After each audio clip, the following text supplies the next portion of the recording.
Hey everyone, today I'll talk about what you need to swap a manual transmission in your SC. Could be your SC400 or an SC300, but today I will be talking about my car, which is an SC400 with the 1UZ. The transmission that I chose is a CD009 from a Nissan 300 or Nissan 350Z or an Infiniti G35. The version that I chose is the second version or the updated version, which has the triple synchros on first gear, second gear, and third gear, which is a slightly more powerful version of that. But you could still use your old one, but you might end up having a few problems.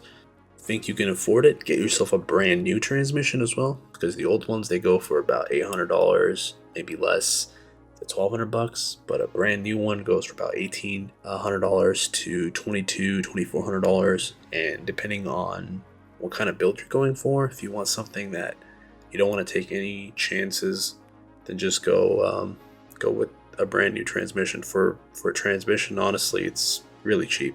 The adapter kit that I'm using is from XAT, so they provide a lot of things. So number one is the adapter plate. This adapter plate sits between your transmission and your bell housing.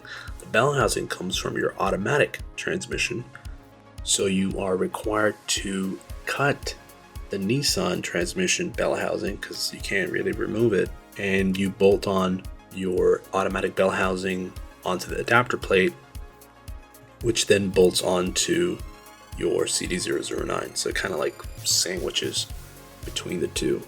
I am using a lightweight flywheel. Now, depending on what you need from the car, if it's a drag racing car, maybe don't opt for the lightweight flywheel. Just get yourself a regular flywheel.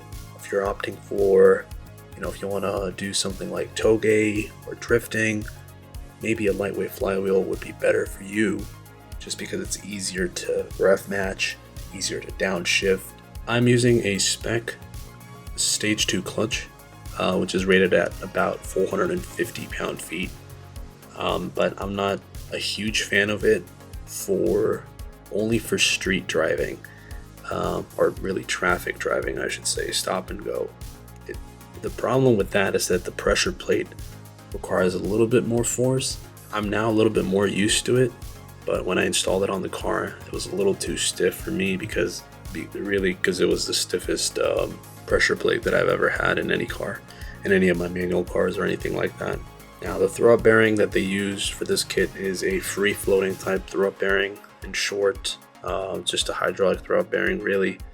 And installing it doesn't require you to bolt it on the adapter plate or anything. It just sits between the pressure plate and the transmission. Clutch line fittings are AN fittings.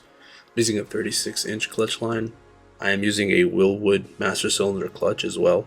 This one you can get from Granis Racing, and you may need this one depending on what kind of throwout bearing you have. So some throwout bearings, they require like a 3/4 bore versus a 7/16. So just look at which kind of throwout bearing you have and what's really needed for that one and go with that. Now, I'm also using a Supra clutch pedal assembly. This one's also from Granis Racing. This is a brand new assembly, all OEM parts. Really plug and play for the SCs. But if you want to go on a slightly cheaper side, you can opt for an excessive manufacturing one too. I am using a single piece aluminum drive shaft. This one I chose because same reason I chose a lightweight flywheel, same reason I chose a lightweight clutch. I want my entire drivetrain to rev fast. But if you don't care about that, just get yourself a regular steel one. It's perfectly fine. Additional items that I do want to talk about are, the first one is your transmission shifter.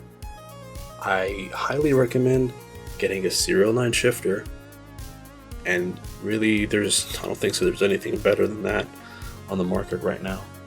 But and avoid the GK Tech shifter. I've heard nothing but problems from almost everyone. And some people are saying that, yeah, it works, but doesn't feel that great. Another item I want to talk about is your differential. Now, if you have an older SC or if you have a SC300, you might have a higher gear ratio. I have a stock 326, which is absolutely perfect for the CD009. I have a lot of range of RPM, and I don't have to keep shifting my engine. Like I don't have to keep shifting all the time for the next gear.